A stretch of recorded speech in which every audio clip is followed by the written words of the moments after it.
Welcome to Dr. Creepen's dungeon.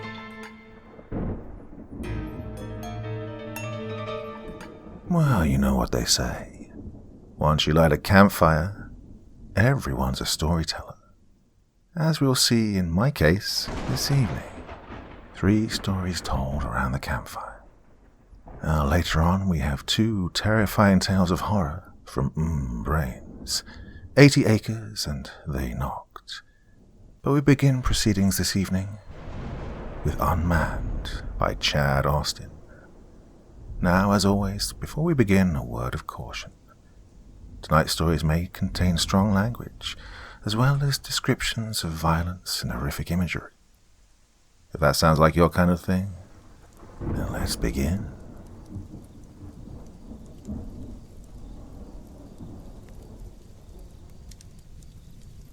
As you might have already guessed, the origin of the term ghost ship has very little to do with ghosts.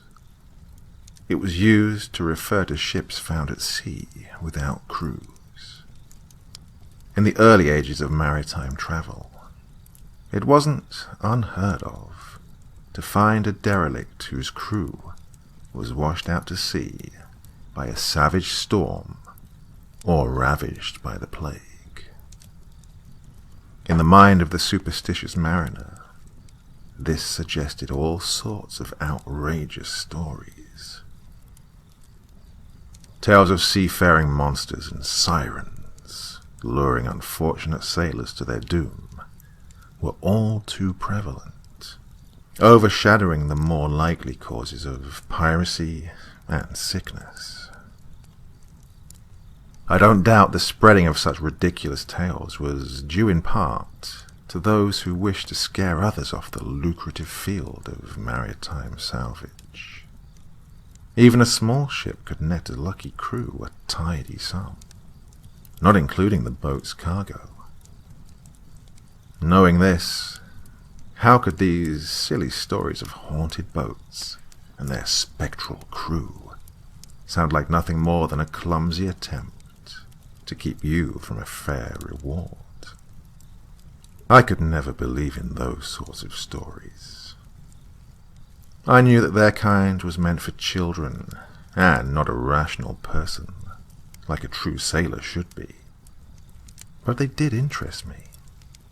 It was fascinating to hear what wicked tales some fanciful mind had cooked up, and decide just what could have really happened. I never liked the retelling of such folk tales, for the spread of these stories only served to make crews more skittish. I loved to dissect them and understand what makes us such a superstitious lot. I thought I understood the mind of my fellow sailor, all the intricate little beliefs and fears that made us human. All it took was one simple story to make me realize my own arrogance. I'm going to break one of my own rules by telling it to you, but try to understand. This is more for your benefit than mine. Take from it what you will, but don't think for a moment that I'm just trying to frighten you with silly ghost stories. It doesn't matter whether or not the tale is real, just that you understand the underlying message. There was once a young man who'd grown up in poverty and wanted nothing more than to escape his hard life on land for a more adventurous one at sea. At the age of 16, he ran away and joined the crew of a tramp steamer out of New York. Of course, he had to lie about his age, but the captain understood his situation. It was a harsh adjustment for the boy, but he managed admirably. The shifting waves of the open ocean are far less hospitable to a man's stomach than the solid ground of land. As the newest crew member, he had a great many things to prove, and the best way to prove them was to take any and every job asked of him. Unfortunately, these jobs were always the least desirable ones. Often tedious and sometimes dangerous, the boy willingly accepted any challenge offered him. I don't mean to say he didn't enjoy his work. Being worked to the bone afforded him little time to himself, and night watch on the deck gave him ample time for that. He'd often find himself lost in thought as he paced about the deck, staring out over the inking black waters.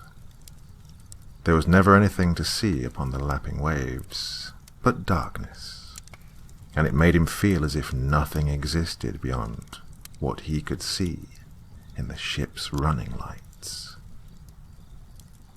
It was on one such night that the boy found it. He actually heard it before he saw it. The sound mingled with the crash of waves against the hull, giving it a strangely musical tone. It was like the stretching of metal upon metal, but conducted by an orchestra, a strange and lonely, yearning call. Or so thought the fanciful mind of a boy, not yet a man. In the direction of the sound, he could see the faint lights in the distance. Though it hadn't been foggy that night, the water particles in the air made the light look gaseous and unnatural.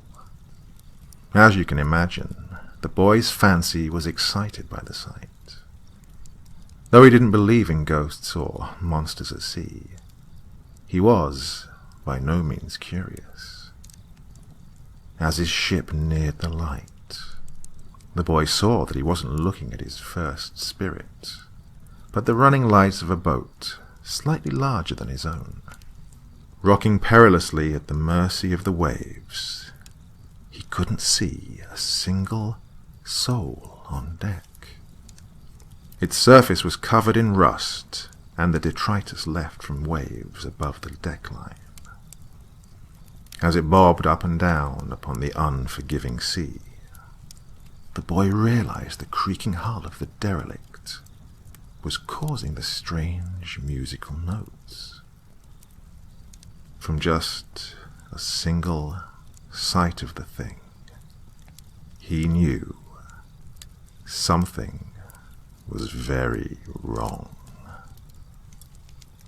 His call for alarm had drawn the attention of not only the crew still awake, but half of those sleeping. Within a minute's time, over 20 men, including the captain and first mate, stood staring at the lifeless ship, bobbing upon the waves. Amidst the flurry of excited discussion, the boy caught words like survivors and salvage. But he could not tear his eyes away from the thing. It moved almost hypnotically on the ocean, and the creaking musical notes began to develop a hauntingly ominous quality. He thought it was almost pleading. When the boy mentioned it to the other men, no one paid it any attention. It didn't take long to pull the ship up beside the derelict and lash the two together with rope and whatever boarding hooks they could find. The abandoned ship seemed undamaged for the most part, and had no trouble floating. Being the one who'd first spotted the vessel, the boy's captain eagerly volunteered him for the first party to board it. He was understandably nervous about setting foot on the ship, but his duty was clear. 10 men, armed with flashlights, flooded the empty deck in search of survivors. The boy stuck to the protective side of his captain, though outwardly he tried to put on a tough face. As much as he hoped to find anyone alive, the searching party found no one. Oh, they found plenty of signs of life, but not one living soul. Clothes left thrown on bunks as if they'd been changed and tossed aside in a hurry. Food left half-eaten in the galley to collect mould. He'd even spotted a few mousetraps and droppings, but not one furry little stowaway could be located. The boatswain suspected the crew had abandoned ship due to fear of disease or piracy, but they found no lifeboats missing. Other theories floated about the crew as they searched, but the boy noticed no one seemed worried about the state of the ship, or of the mounting intensity of the musical creaking. After finding nothing in the crew quarters and officially deciding that their expedition was no longer a rescue, but a salvage, they moved greedily to the hold. Though it was damp, the cargo seemed mostly intact. The boy didn't know what most of it was, but the captain seemed quite excited by their find. The rest of the searchers seemed pleased, and completely oblivious to the booming, metallic scraping that echoed in his ear since he'd stepped onto the damned ship. It had never been this loud. There was no doubt in his mind that the musical creaking came from here, the belly of the ship. The boy had to slap his hands to his ears to shut it out. "Why can't you hear it?" he bellowed as he sunk to the floor. "Don't you see it's not safe here?" But no one listened to him. They were all old veterans of the sea. They did not fear the old tales, nor did they fear the rantings of a child pretending to be a man. He yelled and grew violent in his attempt to make the sailors leave. When they tried to lay hands on him, the boy threw savage punches at his assailants. It took 5 men to wrestle him to the ground and drag him back to their ship. Once there, the boy was thrown into a cell. The captain left him with a sad look on his face, placing the keys to his prison quite visible on a table in plain view. There he stayed for the next 2 days, in a blinding agony with that musical screeching deafening him. On the dawn of the 3rd day, the boy awoke to find the sound faded from what he assumed was distance. Had the crew listened to him and abandoned the derelict after all? As the day dragged on, the musical calling continued to fade, until he was left with the silence of his own ship. Silence. No hum of motors or clomping footsteps. No voices. No one had come to give him his meals. His stomach twisted painfully as the implications ran through his mind.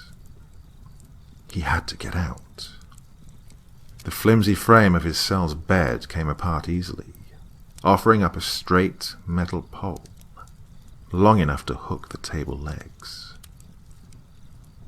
Within minutes he'd pulled it close enough to grab his cell's keys off its surface and throw open his cage. However, the joy of freedom was overshadowed by his growing sense of dread. There was nothing but the echoing sound of groaning metal to greet him. The boy found his ship in a state much like he'd expected. No signs of a struggle, but not a single sailor on board but himself. Just like the derelict, food had been left partially consumed, and clothing left on floors and bunks as if forgotten.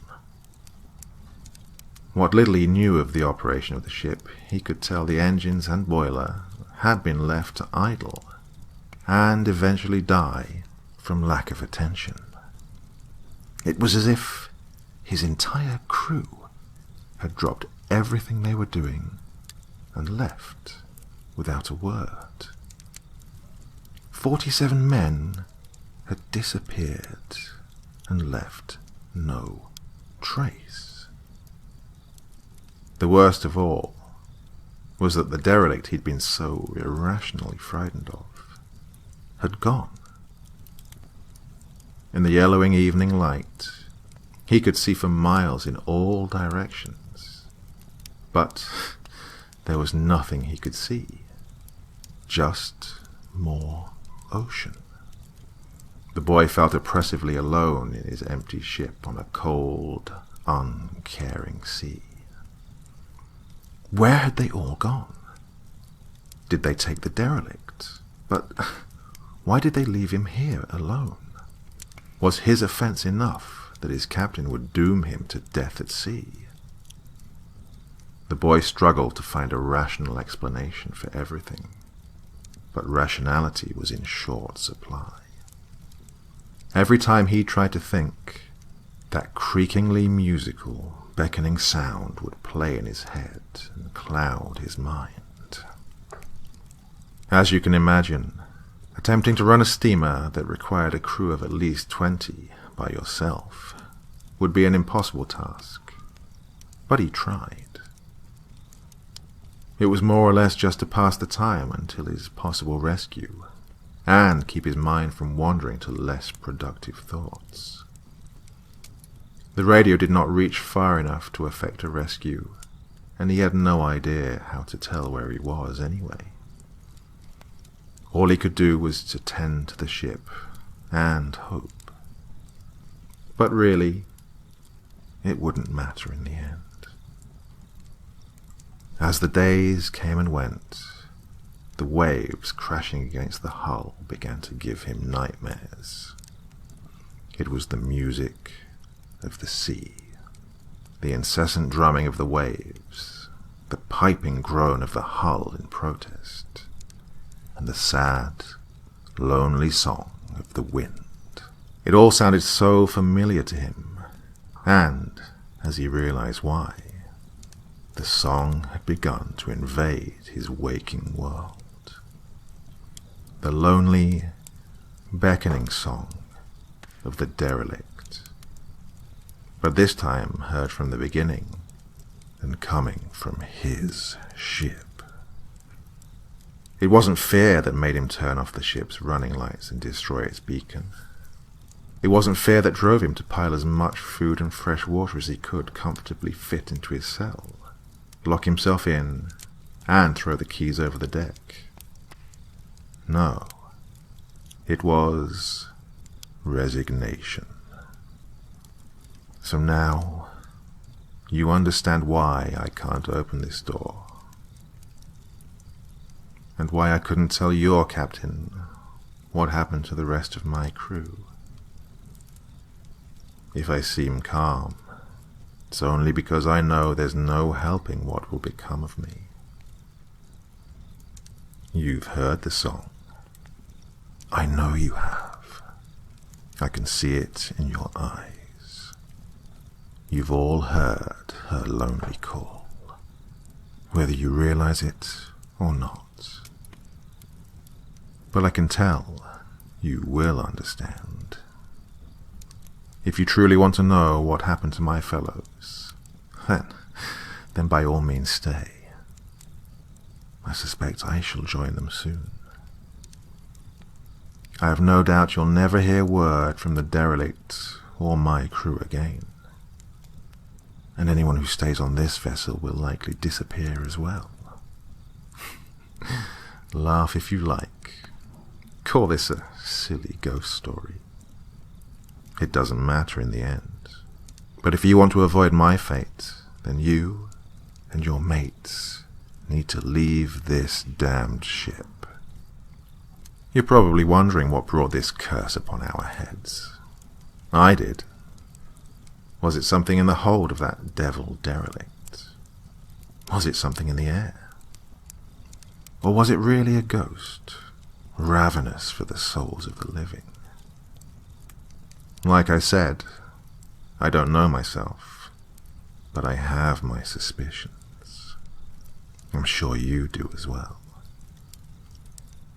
The superstitions of the past aren't lost on me now, and I wonder if the old belief that a boat without a crew cries out in pain, in loneliness. You can hear it now too, can't you? The song. It's the call of the one true siren. A ship with no crew is no ship at all.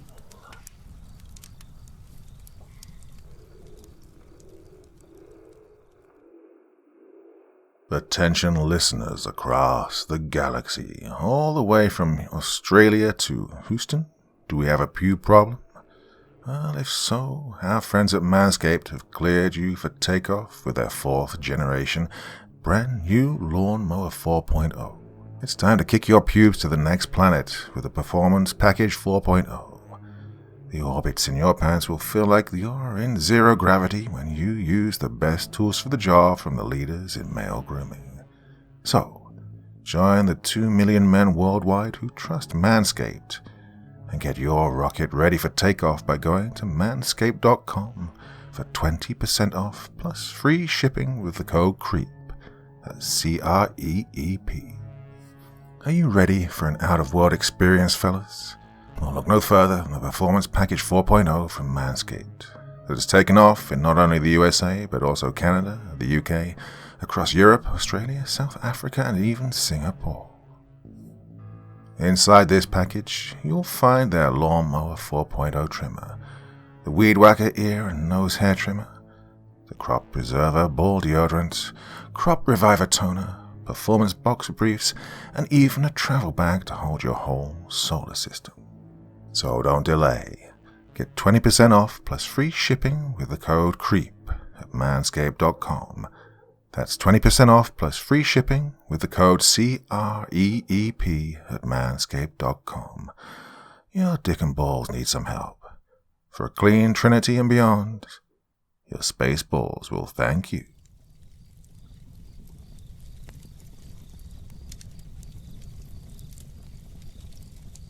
Preface. This story is primarily fiction, but the town and farm are real. The main event that led up to the events is a true childhood horror, and it will never leave my mind. I know there are thousands of people who don't believe in God or the devil. I wish I was telling you a God-fearing story of how an angelic being appeared and changed my whole fucked-up life. But this is not one of those stories. I'm not sure if God is real, and if he is, I don't know how he allowed such an evil to walk his green earth. I do believe in the devil. I have met his gaze, and I don't think I can ever shake all the hopelessness I saw in those cold black eyes. They were endless pools of black. It seemed as if the light didn't even reflect off of them. They were empty, and now that empty feeling is eating at me from the inside. And I don't know how much longer I can deny him. I can hear his breathy voice on the breeze, and it's calling my name. I used to love small, quaint little towns. Have you ever been to a small town? Well, in case you haven't, I'll elaborate a bit. I don't mean towns of, 16,000 people. I'm talking about the towns that have a population of under 1,000. The kind of towns you would miss if you drove by them and blinked. They are the kind of places that live in children's books and country songs.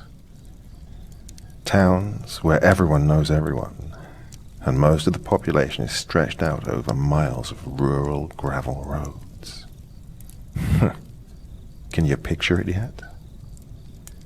Towns where you have to have a truck, because the creek floods when it rains more than an inch.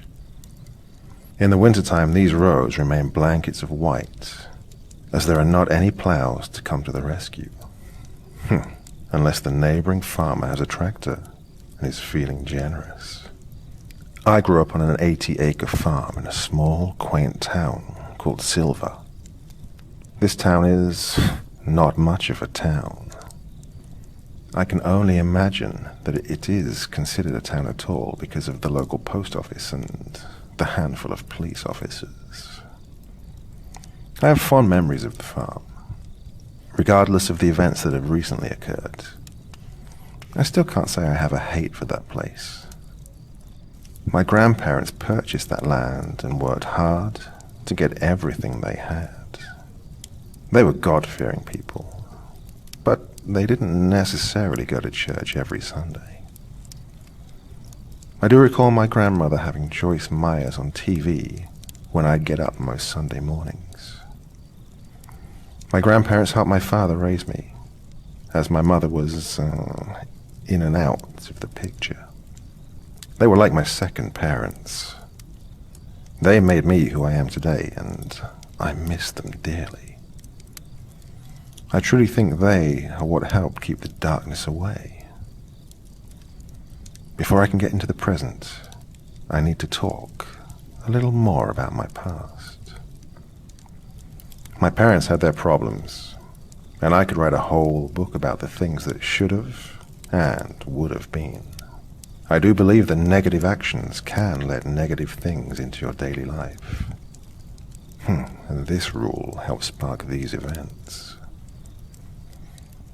My parents abused drugs, mostly pills, for most of my early childhood. They would get messed up at home, and if these things got too crazy, my grandmother would come and pick me up, which was easy because she lived within a 5-minute walk from our trailer. My mother was very drawn to the paranormal, and this has some bearing on why I share this same fascination. She would read tarot cards and dabble in witchcraft. Now, I'm not saying my mother was a full-blown Salem witch, but she has told me she'd participate in spells and seances with her friends. She also didn't have a full bearing on what she was messing with. This, along with unknown things, led to the events I'm going to try to describe to you. I had to be around 4 years old when this happened. My parents were suckers, and they would let me sleep in their bed, even though I had my own bed. I remember waking up to my mother screaming. I can't remember anything she was saying, but I remember the tone in voice wasn't anything I'd heard come from her mouth before. She had me wrapped up in the big duvet, and I remember the room being so cold that my nose hurt. She had me wrapped up so tightly, my legs and arms had fallen asleep. She was in the right-hand corner of the room, sitting on the floor, and had me on her lap. The bathroom light was on and flooded a portion of the room with light. The light shone primarily on the bed. My eyes followed the light, and what I saw still haunts me today. My father was levitating about a foot off the bed. He wasn't calmly levitating either. He looked like he was being pulled. He was tightly gripping the posts of the headboard and mumbling something I couldn't understand. My mother sat me down on the floor and told me not to move and to close my eyes. Of course, I didn't close my eyes. I was so scared, but I couldn't look away. My mum entered the room with a Bible and began reading a scripture and praying. My father began to convulse and flail about, all while still a foot off the bed and hanging onto the headboard. as quickly as it started, it stopped. My father fell to the bed after his body lurched forward. I don't remember exactly what happened after this, but I quit sleeping in my parents' room after that. As an adult, my mother has told me that she saw it leave. She'd called my grandmother when she went to get the Bible. She said it was a very dark shadow. It shot off my father's feet and slithered out of the cracked window in the bedroom the moment my grandmother walked into the house. Now this ties into the story later. The paranormal has always been a part of my life. The supernatural doesn't scare me anymore. It will surprise me from time to time, but I won't allow it to scare me. However, the thing that I've recently encountered does scare me. I can feel it in my bones, and it's like nothing that I've ever felt before. After my grandparents passed away, my father and I inherited the 80-acre farm, along with everything else they owned.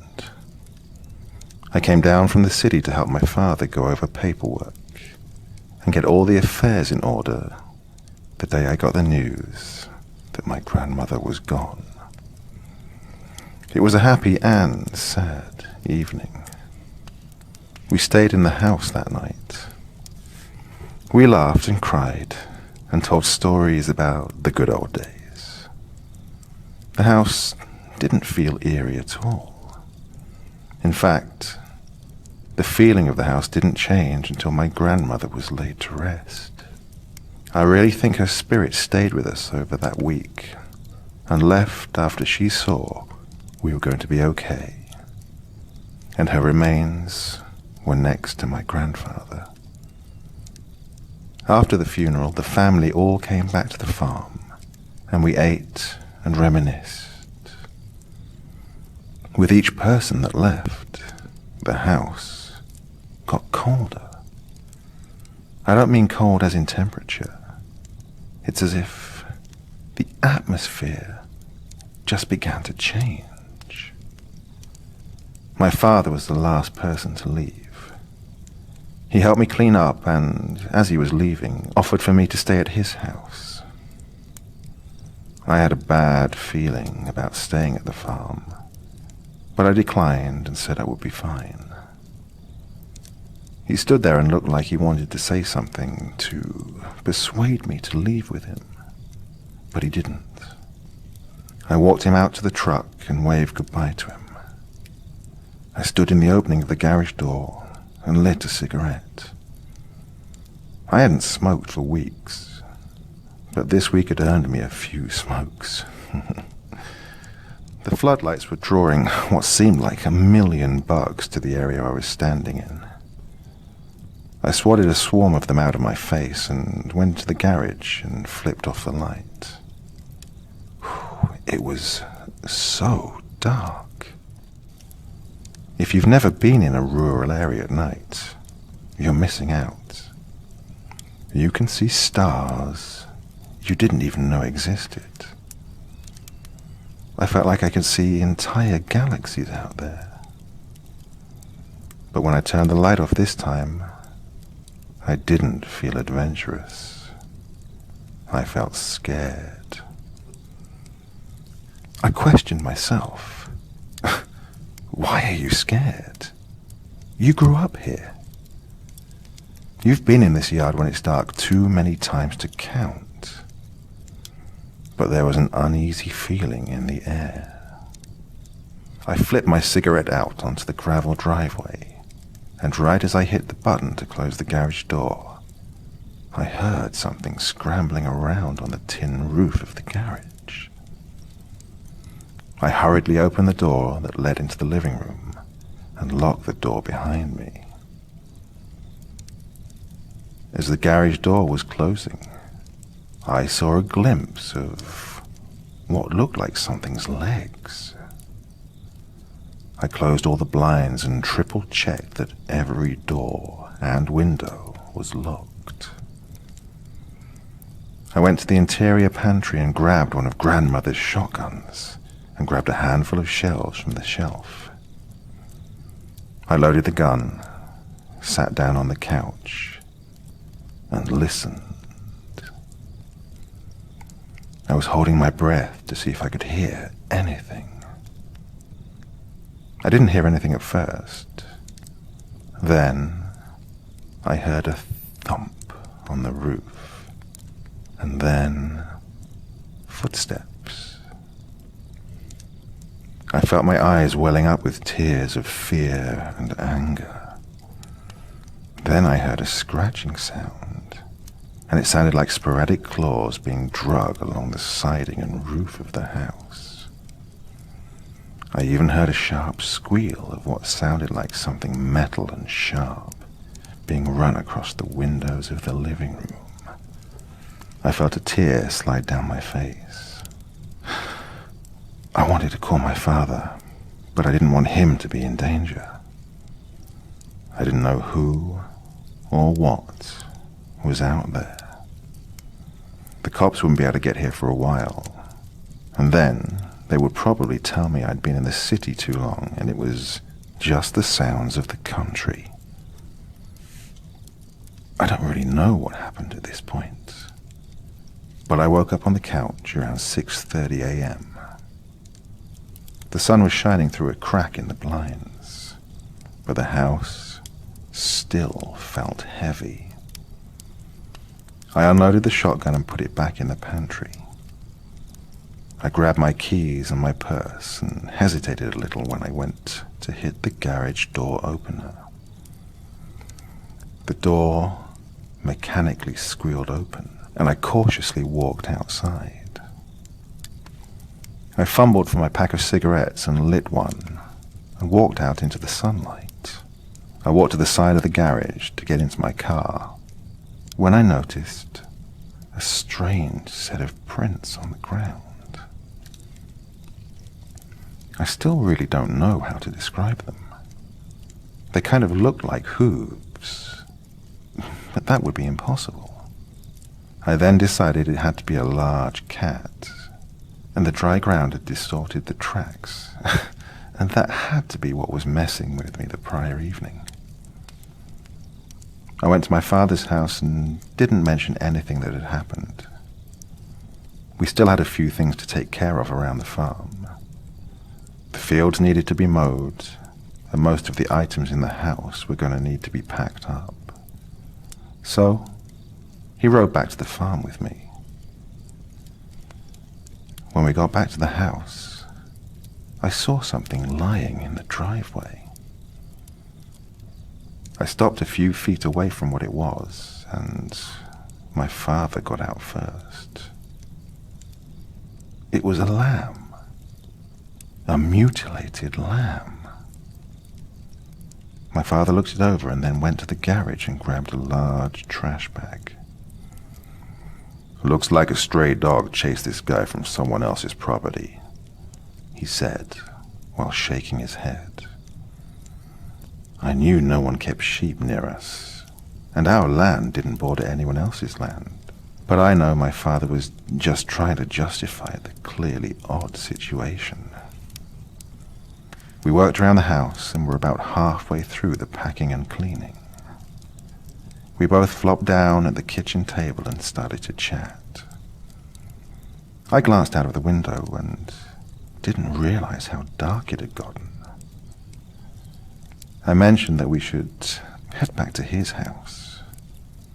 He looked at me puzzled and asked why I wasn't staying at the farm. I stumbled over my words, and then he said, "It's a little spooky out here by yourself, huh?" He chuckled. We started to my car and loaded a few small boxes that had belongings my father was taking to his house. There was rustling in the overgrown hay in the fields, and it was close. I told my dad, to get in the car. He shrugged and opened the passenger door. I looked out into the dark field and saw a figure standing in the tall hay. Now, I'm 5'5", and the hay was a little over my waist. The hay hit the figure in the field at about the knees. Even though it was dark, I could tell their head was off to one side. It was like they were tilting their head like a dog does when they hear a high-pitched sound.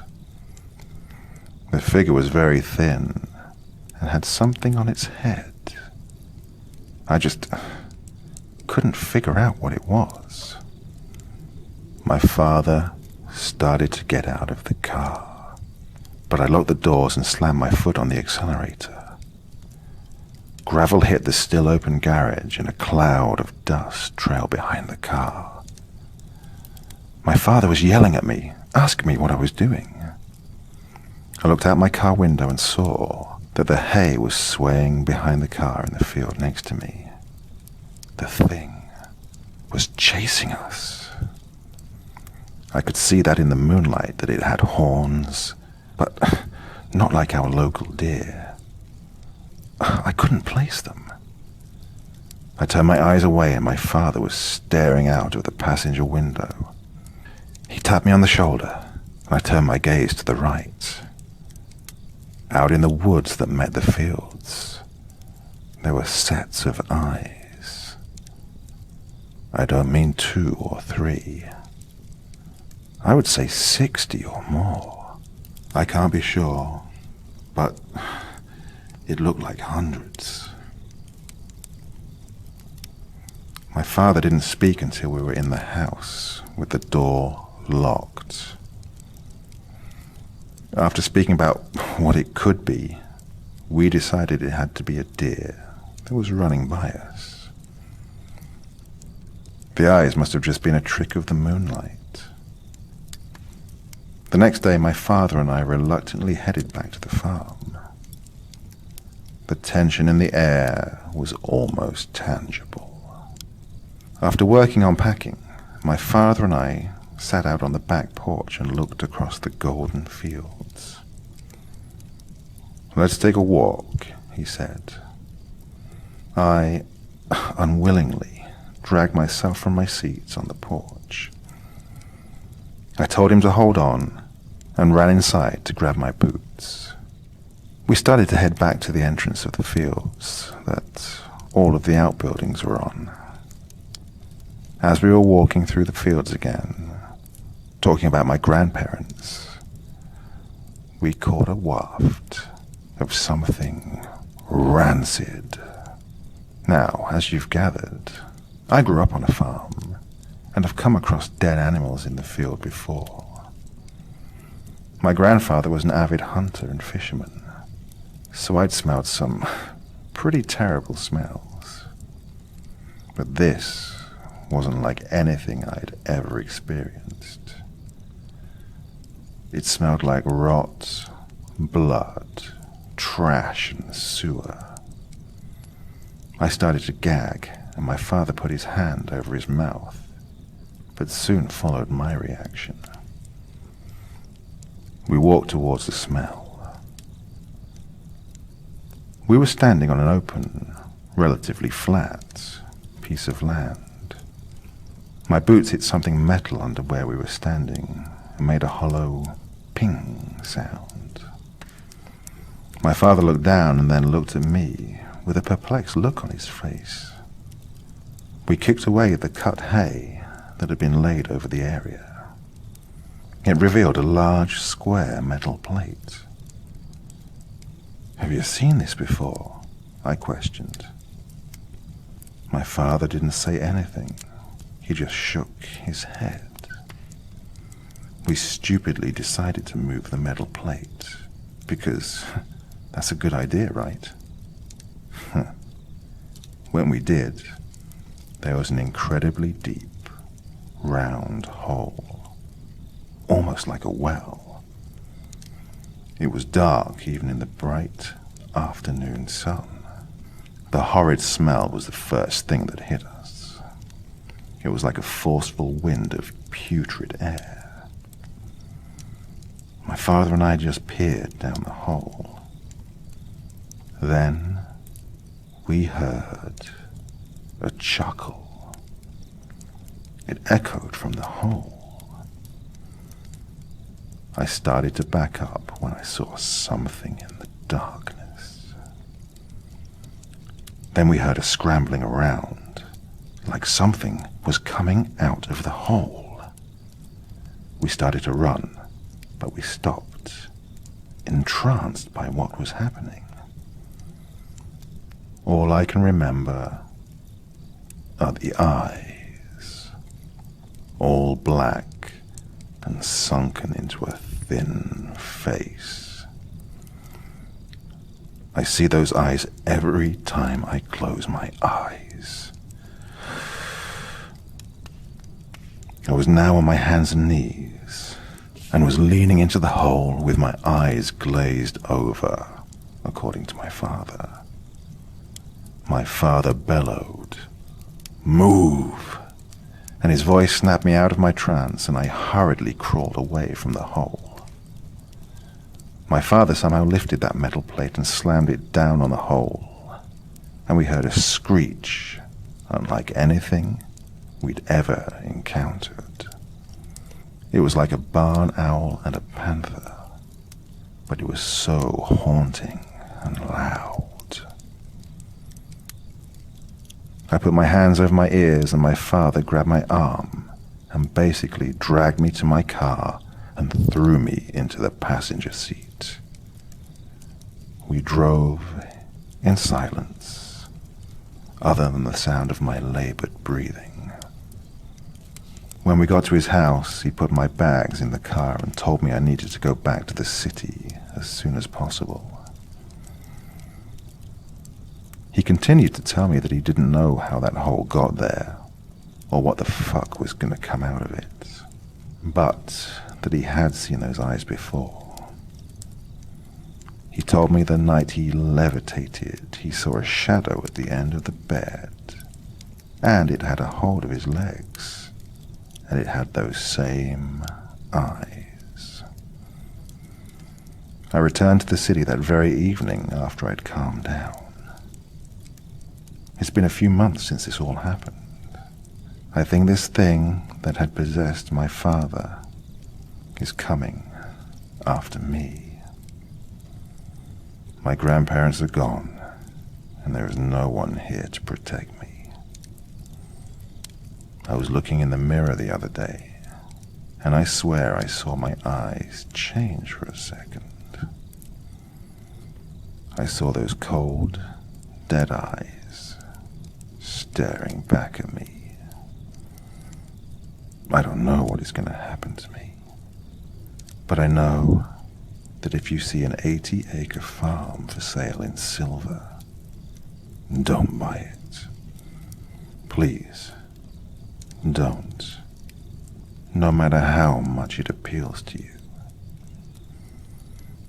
If you do, you might find yourself looking into those dead, black eyes, and I might be the one looking back at you.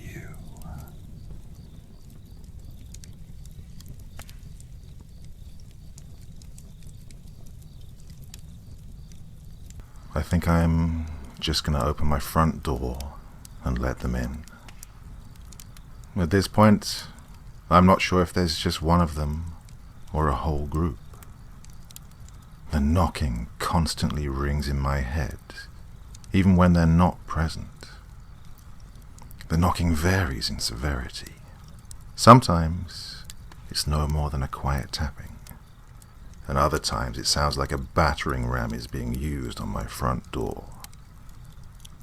I'm sitting down against my front door now, and I can feel each knock vibrate through my body every time they slam one of their twisted bodies against my door. The voices are the most unnerving part. They're ever-changing.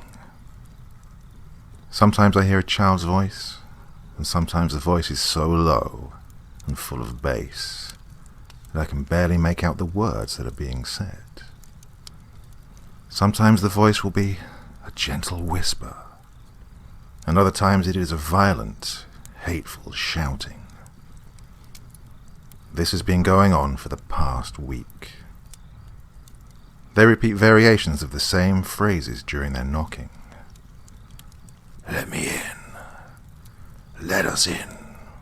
Please let us in. You have to let me in. We will save you. Let me in. In. Us in. Us in. Please. In.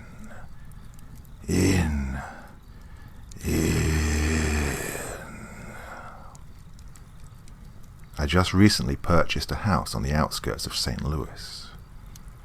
It's not completely out of the city, but I have woods that back up to the backyard, which, for most people, means you live in the boondocks. The few neighboring houses are blocked by trees that seem to purposefully divide the properties. I feel like I'm hours away from the city, when, in reality, I'm only about 20 minutes away from the hustle and bustle.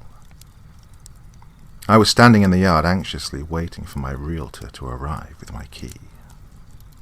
The house was a warm, khaki-coloured craftsman-style house with a big front porch and a bright red door.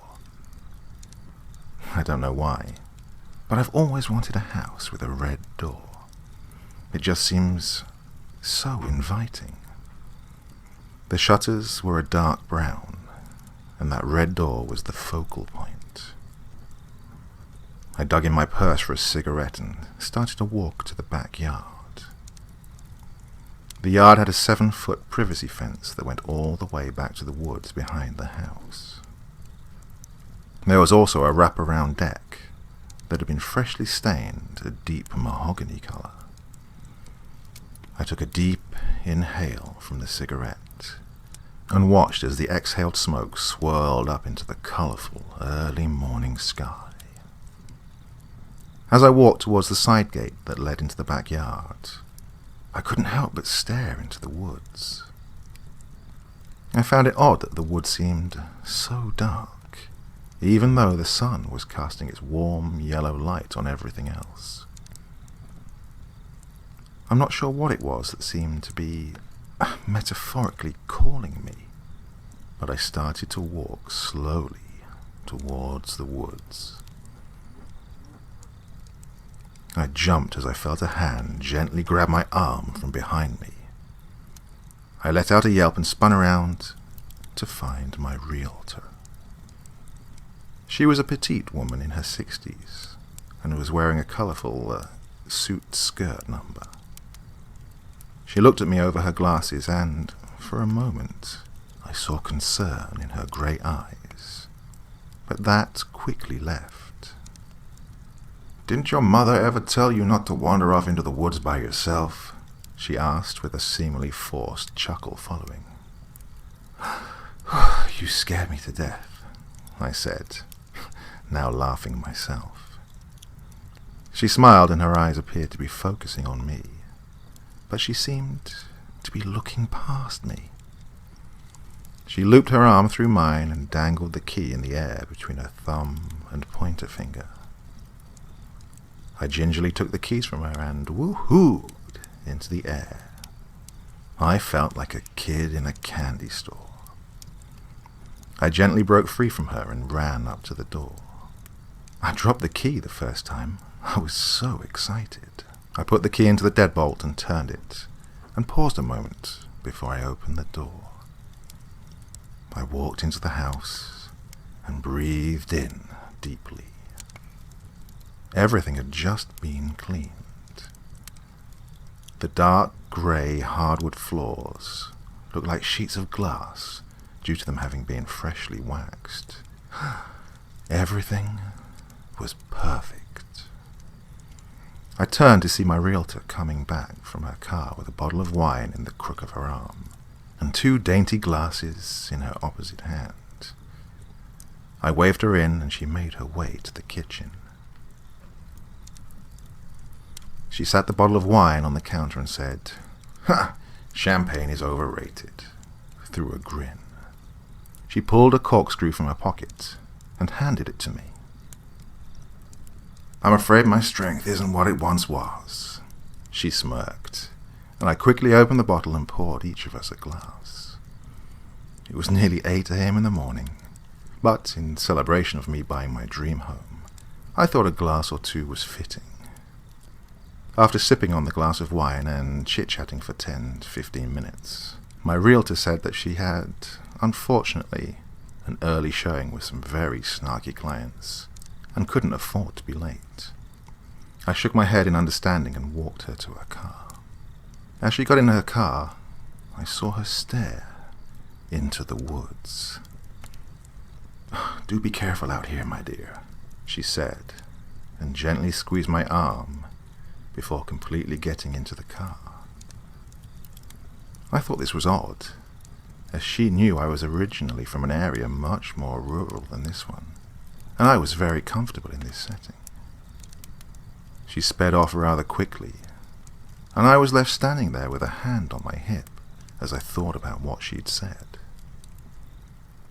I turned to walk back into the house, and as I did, my peripheral sight caught movement in the direction of the woods. I shot my gaze in that direction, but was met with nothing. I put my hand on my forehead and started to laugh. I walked into the house and casually walked through each room. I ran my hand up the banister as I made my way upstairs. I walked to the window that looked over the front yard and pulled my phone from my pocket to check the time. 8:30 a.m. it read. The movers would be here within the next 30 minutes. I walked into one of the 2 spare bedrooms and was met with a view of the woods. I thought I saw a small figure, maybe a young boy, standing in the still dark woods, when my concentration was broken by a loud knock on the door. I gasped and took a second glance to the edge of the woods and was met with nothing. There was nothing there but trees and brush. I shook my head and chuckled as I walked down the stairs. I opened the door to find the movers. They'd shown up early, which I was thrilled about. I was extremely ready to get all my things into my new house. It would really make it feel like home. It took the movers about 2 hours, and now I was left with a house full of furniture and stacks of labeled boxes. I wasn't sure where to begin, but I figured the kitchen would be the best place to start. I started to unpack my dishes. As I was putting the glasses into the cabinet, a sharp, sudden knock startled me, and the glass I was holding fell to the floor, shattering into small teeth-like shards on the tile floor. I let out an aggravated sigh and started to walk towards the door. Right before I touched the knob, another loud knock rang from the door. I hesitated and pulled my hand away from the door. I slowly inched my hand towards the knob and flung it open to find nothing. I walked out to the porch and looked around, and I didn't see anyone, or anything for that matter. I shrugged it off and decided to go back to unpacking. Maybe it was just a local kid playing a prank. As soon as I was in the kitchen, I heard another knock on the door. I was a little aggravated at this point and stomped to the door and flung it open to find a middle-aged woman and a little girl peering from behind her. I smiled and introduced myself. The lady seemed nervous, but nice. She was holding a plate or a platter of some kind with plastic wrap over it. She extended it to me with a small smile, and I found it was a plate full of cookies. I gently took the platter from her hand and thanked her. I live down the road, and I saw the moving truck here earlier. I hope I'm not interrupting you. I just wanted to come over and be neighborly. I'm Margaret, she said, as her eyes darted around the porch. The little girl had her thumb in her mouth and was still peering from behind her mother. I really appreciate the thought. I love it out here. The woods in the back are nice, and I don't think I have anything to worry about any new neighbors. I chuckled, but stopped when I saw the look on her face. Her face was very pale, and she seemed uncomfortable. I hate to rush off, but I have to get started on lunch soon. She started to turn to walk down the porch steps, but she suddenly turned back around. You just be real careful out here. It gets a little spooky at night. She gave me a half smile and grabbed the girl by the hand. She nearly jogged to the street and soon disappeared as she made a right turn out of my driveway. I stood there with the door open for a few minutes and found it so odd that she was so nervous. It was like she was scared or worried about something. Surely I didn't scare her. I'm in no way intimidating. Just an average-sized woman. I'm 5'5" and 150 pounds. I made my way back into the kitchen and sat the cookies on the counter. I spent the rest of the day unpacking and getting the house in order, and everything was quiet. I decided that I should just throw a pizza in the oven and call it a day. I'd taken a week off work to enjoy the house. I was a homebody and didn't really use a lot of my vacation time, so I was going to enjoy the time from work. I went into the living room and turned on the TV for some background noise. I had my nose buried in my phone, but I enjoyed the white noise. The oven timer started beeping and I made my way into the kitchen. I walked through the foyer to get to the kitchen, and as soon as I walked by the front door, I heard a knock. This was a very quiet knock, and if I hadn't been right by the door, I don't think I would have even heard it. I didn't open the door, I just walked up to it and leaned my ear in to listen. Again, I heard a light knocking. I unlocked the door and opened it, but left the storm door closed and locked. I didn't see anyone there. I turned the porch light on and, out at the edge of my yard, outside of the light from my porch light, was a figure. I focused on it for a few minutes, and it looked like a young boy. I looked down to unlock the door, and when I looked back up, the figure was gone. I could only assume that this kid was somehow initiating me into the neighborhood by playing some knock and dash or something. I took my pizza out of the oven and, luckily, it hadn't burnt to a crisp. I walked back by the door and this time, instead of a knocking, I heard the voice of a child. "Hello? Is anyone home?" the voice said from the other side of the door. I unlocked and opened the door to find a young boy standing there. He was kind of looking at the ground, and he was holding his hands limply at his side. "Are you lost? Do you need me to call someone for you?" I asked him. I started to unlock the screen door, but I stopped. The boy repeated the same phrase. "Hello? Is anyone home?" His voice was very flat, and it seemed almost rehearsed in a way. I thought this was very strange, so I tapped on the glass to get his attention and asked, "Are you okay, kid?" With the first tap, he started to slowly raise his head up. When he did, I was met with the scariest eyes I've ever seen. They were black, pitch black, and empty. He stared at me before saying the same sentence, but this time it was slower and deeper, like it was in slow motion.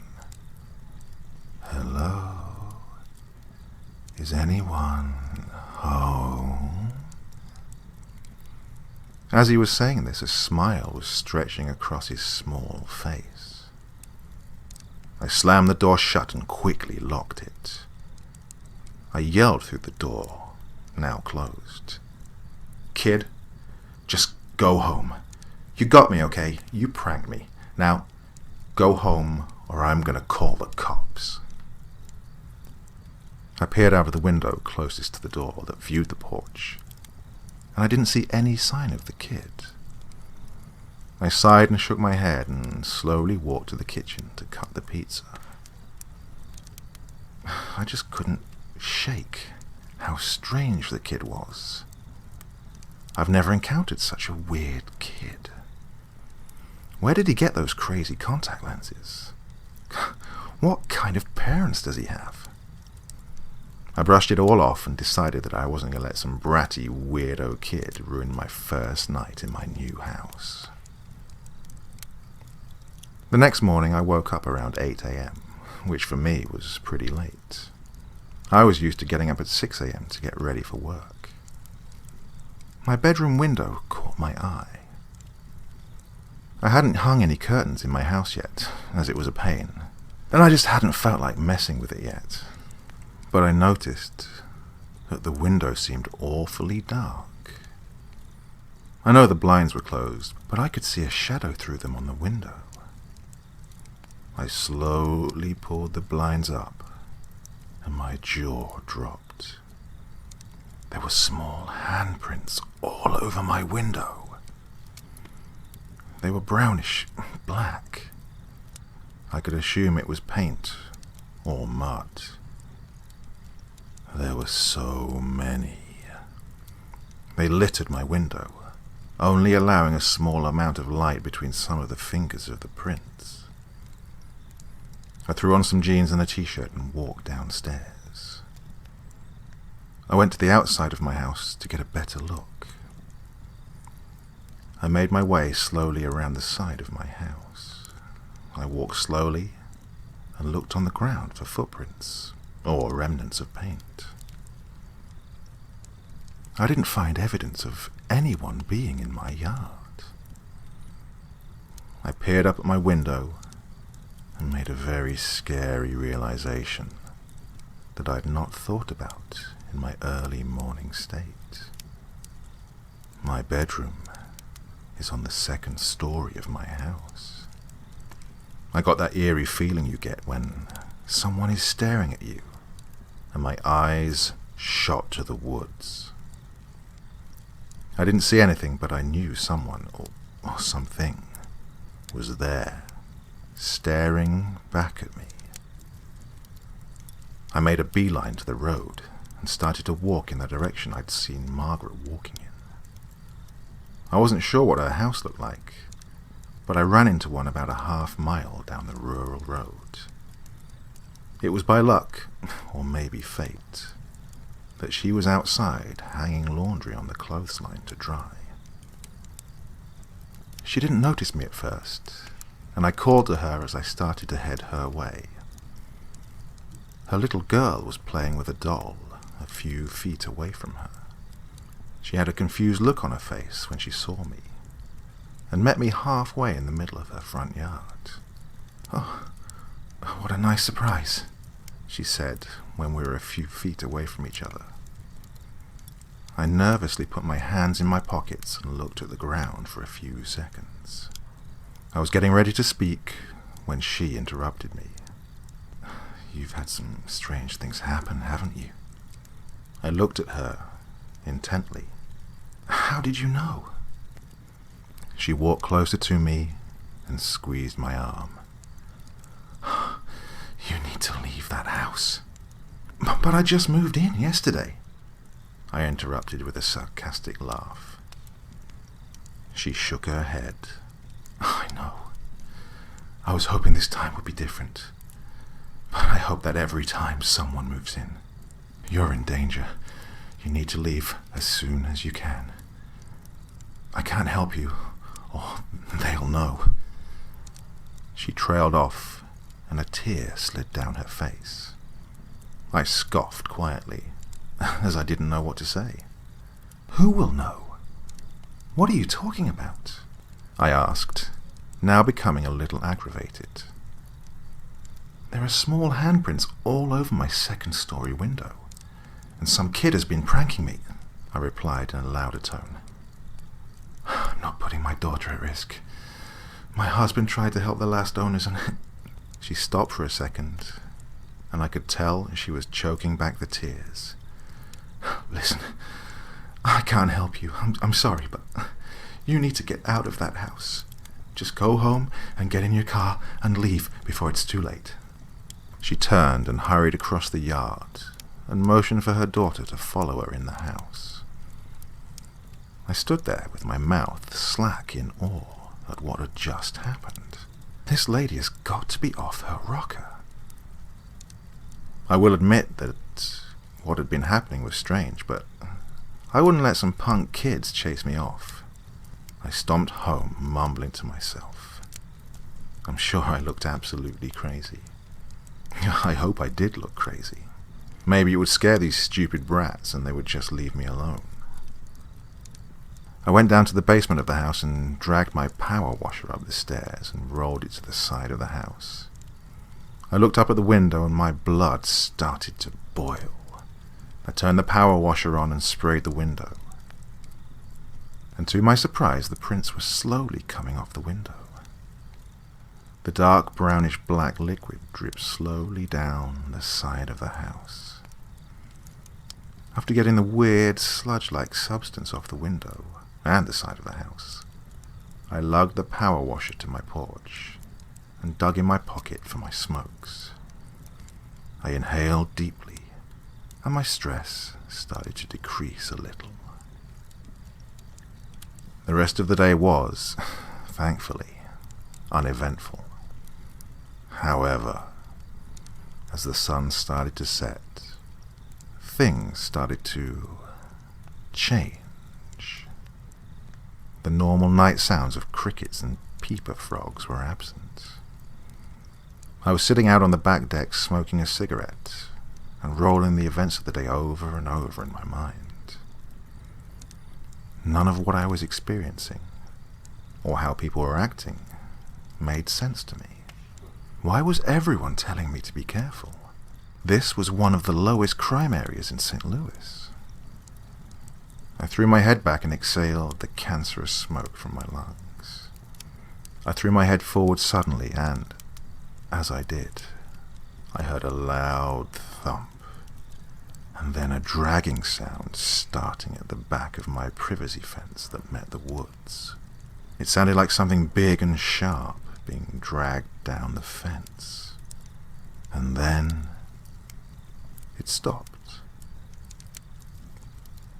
I'd been holding my breath for several minutes unknowingly to myself. I started to take a deep breath, and when I did, the fence started shaking. It sounded like a mob of people were trying to knock down my fence. The posts rattled and shook.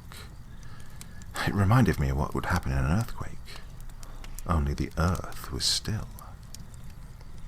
I got up slowly, watching the shaking fence closely, and backing up towards the back door. As soon as my hand grazed the doorknob, the shaking stopped. I stood there frozen, unsure of what was going to happen next. Was I dreaming?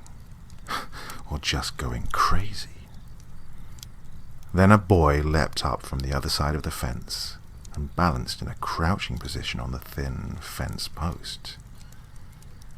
My eyes followed the border of the fence, and similar-looking children started to appear.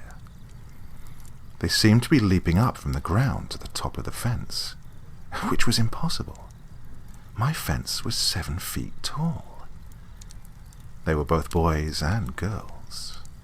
Their skin was very pale and had a greyish tint to it. Their clothes were worn and dirty, and their hair was matted and unkempt. Their eyes were the worst part. They were deeply sunken into their emaciated faces, and the eyes were completely black.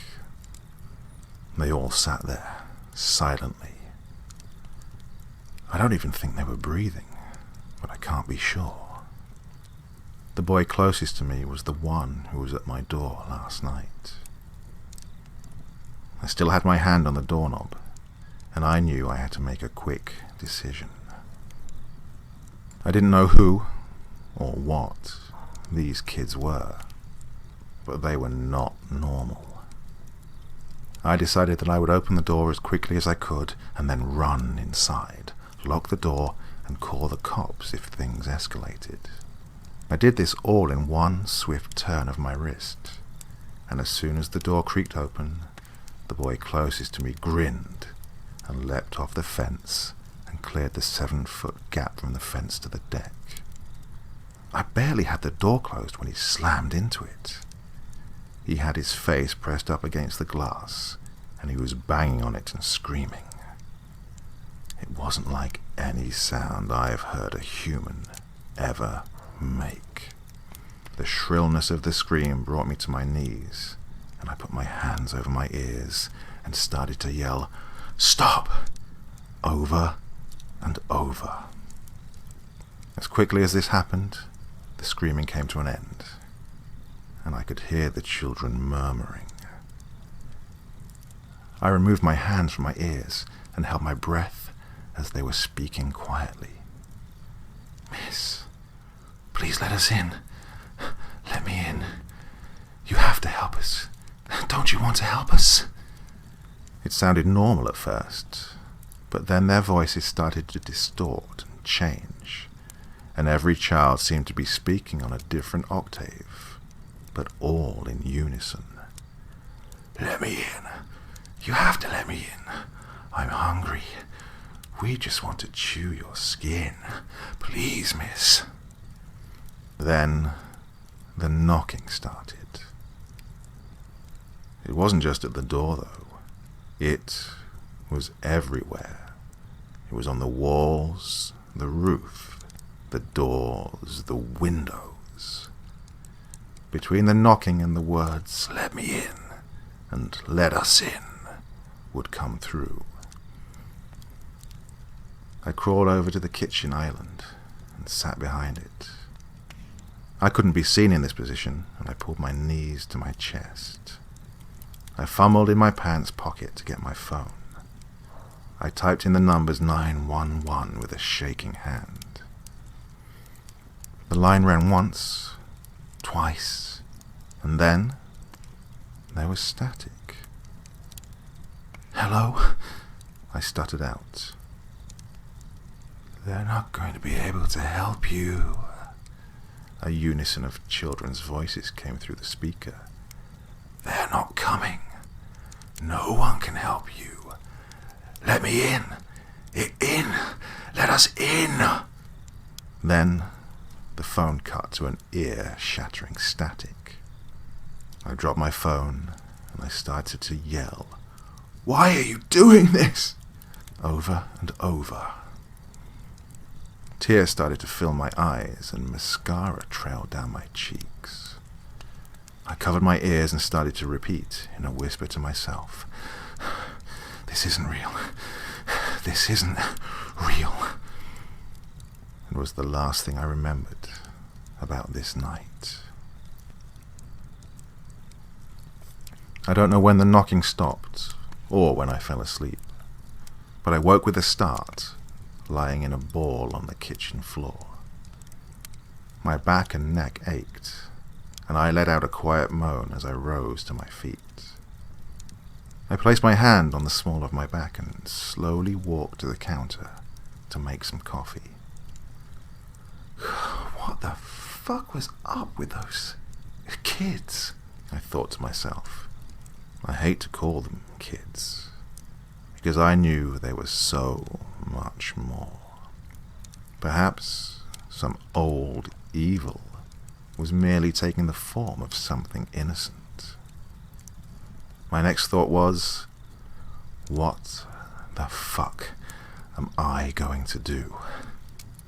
I peered out the glass panes of the back door and found it covered in streaks of fingerprints.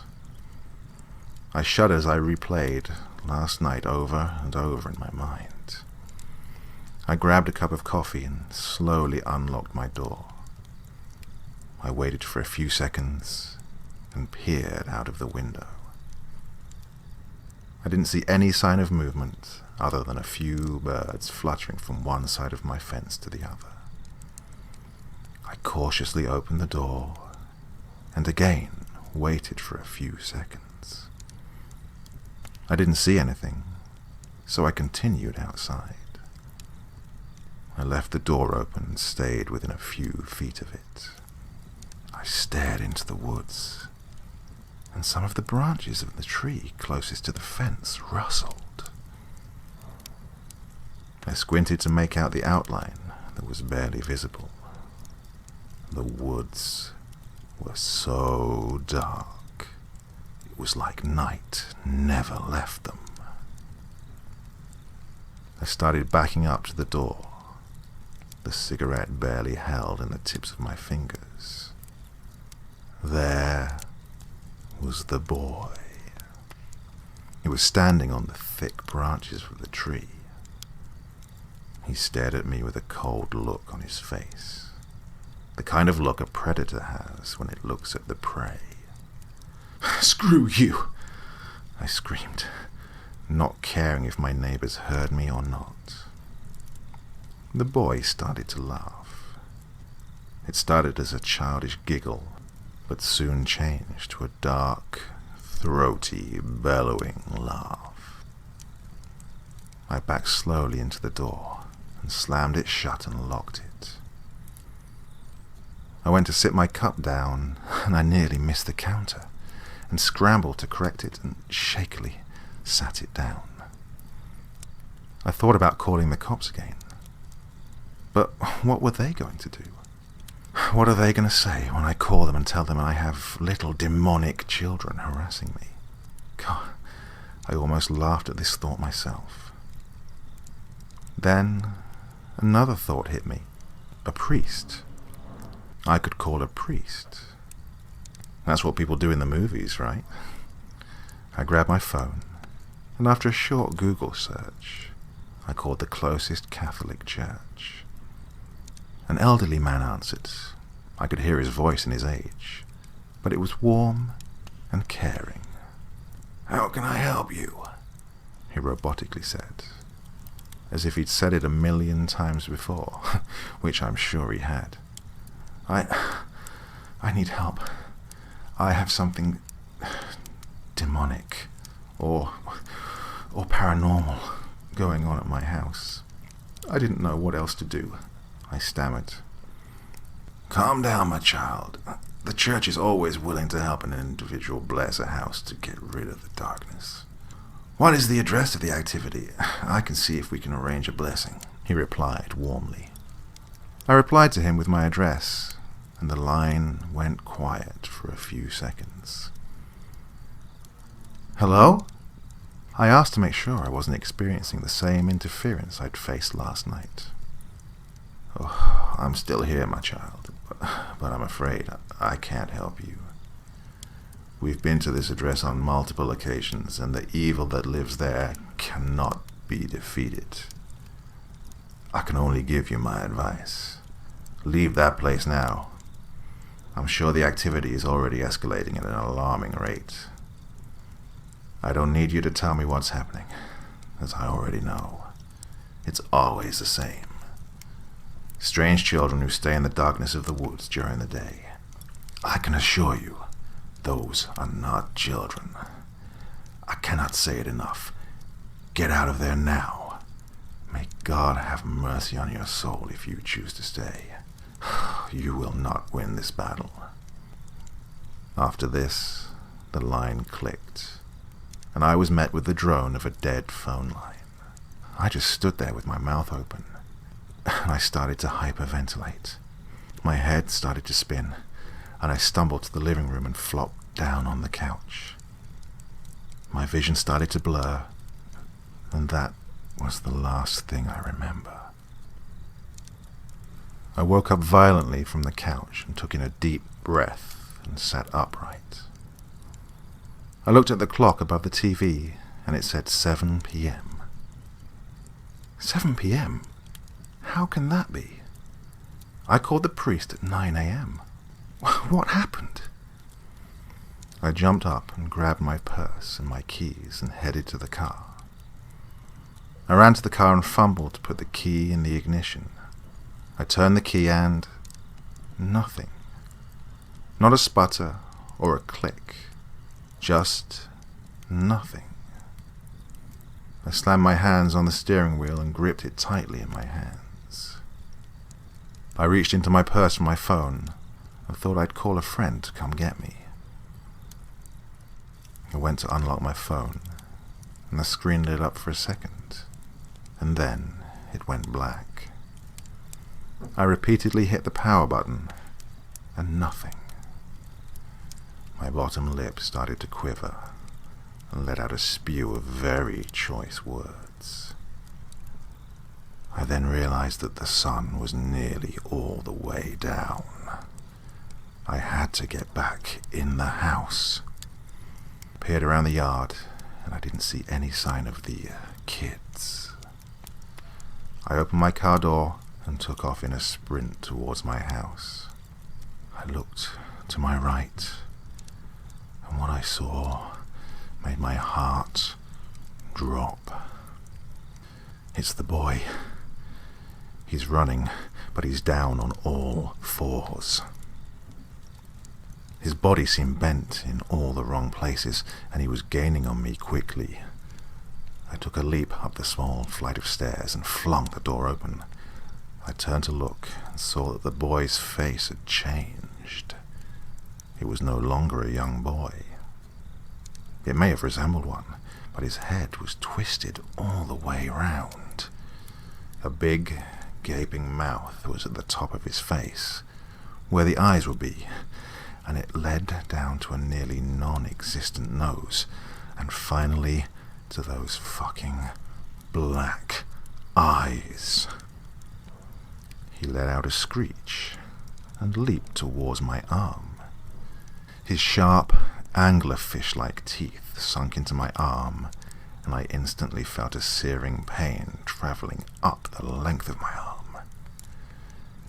I screamed out in pain and anger as I fell down and landed hard on my tailbone at the entry of the door. I kicked the thing repeatedly in the face, and it squealed in pain and released my arm, but not without ripping my flesh as its teeth left me. I shut the storm door quickly, and it ran up the stairs and slammed into the door. The door instantly turned into a spider web of cracked glass. The thing peered in, and then it started to speak. "Let me in! Let me in! Please, please!" I slammed the red interior door and screamed out in frustration. I pulled my arm to me and wailed loudly. I glanced down, and my chest was covered in blood that was pulsing from my arm. I bit my bottom lip as tears streamed down my face. I didn't want to see the damage the thing had done to my arm, but I didn't have a choice. I slowly pulled my arm away from my chest and nearly retched as a large piece of flesh flopped off to one side, revealing bone, tendon, and muscle. I screamed as the air hit the open wound. I pulled my shirt off and carefully wrapped it around my arm. I tied the excess into a knot and yelped out in pain as I used my other hand and my teeth to pull the knot tight. I tried to stand up, but when I tried to get to my feet, I was instantly hit with a wave of lightheadedness. I quickly slid back down to the floor. Then, the knocking started. It was similar to the night before. It started on the front door, but soon spread to different areas of the house. "Go away!" I screamed over and over, until my voice was a hoarse whisper. I could hear those things begging me to let them in. Oh, I needed to go to the hospital. I'd lost a large amount of blood, and my arm was severely injured. I continued to listen to what sounded like 1,000 different voices at one time. With each minute that passed, they got quieter. Maybe I should open the door and just let them in, I thought to myself. Just open the door and let them finish me off. I woke up, still leaning against the front door. My arm ached and I moaned loudly as I slowly sat up. The shirt I'd wrapped around it was covered in dark, dried blood. I decided that it was best to look at it and assess the damage. I slowly unwrapped the shirt, and on the last time round I closed my eyes and opened them once the shirt was removed. My jaw dropped. My arm was perfectly fine. There wasn't any flesh hanging on by a thread. Well, there was some dried blood, but there was no sign of a wound at all. However, there was a deep, searing pain in my arm. I felt all the pain I had last night, but there was no evidence of any injury, let alone the severe bite wound I'd had last night. I rose to my feet and staggered up the stairs. I turned the shower on and got undressed. I winced in pain as I raised my wounded arm to remove my shirt. I got into the shower and just stood there with the water running down my back. I started to cry. I wasn't a very emotional person, but I don't think anyone could hold it together after the events that had happened to me the previous night. I was jumpy in the shower, and I waited for something crazy to happen while I enjoyed this quiet moment. But to my surprise, everything remained quiet. I got out of the shower, dried off, and threw my robe on for my walk to the bedroom. I got dressed and made my way downstairs. My arm ached and throbbed. I would look at it intently from time to time, just to make sure the wound wasn't back. I went to the cabinet and pulled out a pack of smokes and slapped them on the counter a few times to pack them. I decided that I would try to leave again today. I couldn't stay here. I was afraid to reach out to family or the police, in fear that I would get a one-way ticket to the loony bin. I mean, what would you do in this situation? I started to walk towards my front door to have a cigarette, and when I opened the door, I jumped back in horror. That thing was on my front porch. It smiled at me and ran to the storm door and tapped a long, sharp nail on the glass. "Good morning, miss. Aren't you going to invite me in?" It hissed in a sickening, sweet tone. "Screw you!" I screamed at it. I slammed the door and locked it with a shaking hand. "They're not going to believe you. No one is going to believe you. You might as well just let me in and end it all, it said in a sing-song voice. I went upstairs and grabbed my laptop off my desk and bounded back down the stairs. The thing was still talking, but I wasn't paying any attention to it. I went to my email and typed a message to the realtor. I basically told her I'd made a mistake, and I wanted to back out of the house, regardless of the loss I would take. I told her I would leave all the furniture for the next buyer as well. I just needed to leave the property immediately. I hit send and waited. The thing outside was now pounding on the door. It sounded like it was slamming its twisted body against the door like a battering ram. After a few minutes, and me constantly refreshing my email, I got a message back from the realtor. She said she was going to come over and discuss this with me. I started to respond and tell her that it was dangerous for her to come. But at this point she would maybe be a big enough distraction for me to get away from that thing. About 30 minutes later, I heard a car pull into the gravel driveway. I peered out the window and saw it was the realtor. She was in her usual get-up, a suit skirt, and she was making her way to the door. I slowly opened the door, and I was expecting for that thing to be booking it towards her, and her being brutally mauled. But that didn't happen. The monster wasn't on my porch, and I looked around nervously as she walked up the porch stairs. "Hello, dear. Oh, goodness, what happened to your door?" she asked with concern in her voice. "Oh, just some neighborhood kids," I stuttered out. I opened the door and she walked in and glanced around. "What happened to the previous owners of this house?" I asked. She spun on her heel. "Well, I'm afraid I don't know, dear. They just disappeared about a week after buying this place.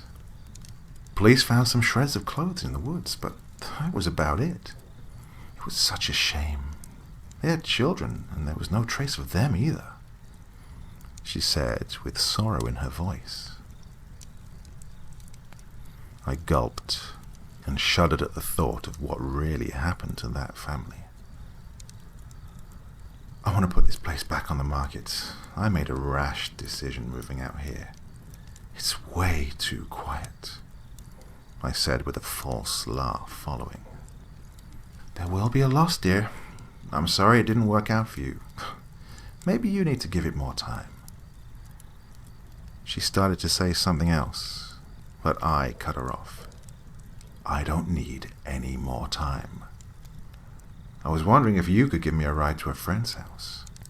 I hate to ask, but my car is having problems and call service isn't that great out here," I replied sheepishly. "Of course.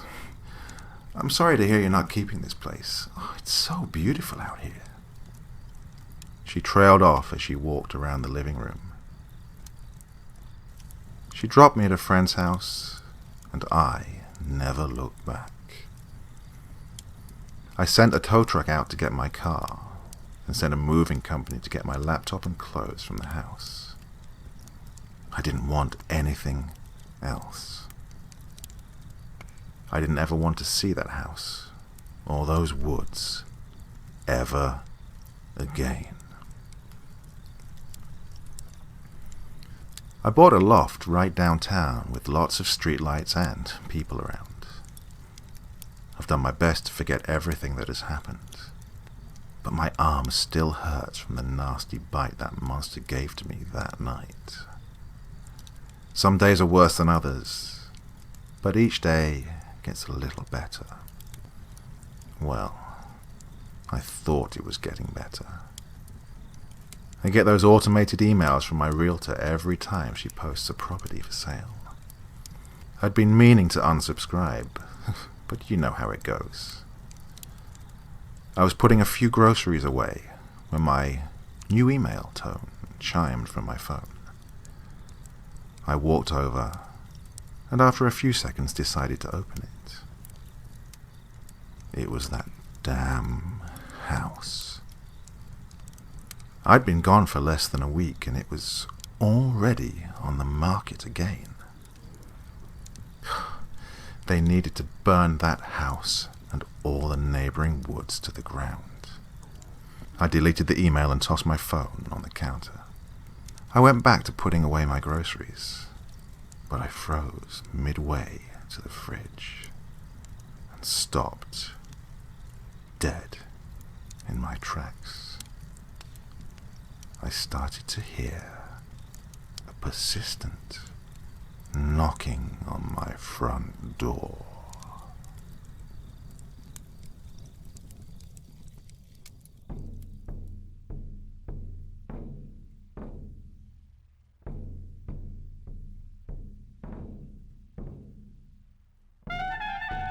And so once again, we reach the end of tonight's podcast. My thanks as always to the authors of those wonderful stories, and to you for taking the time to listen.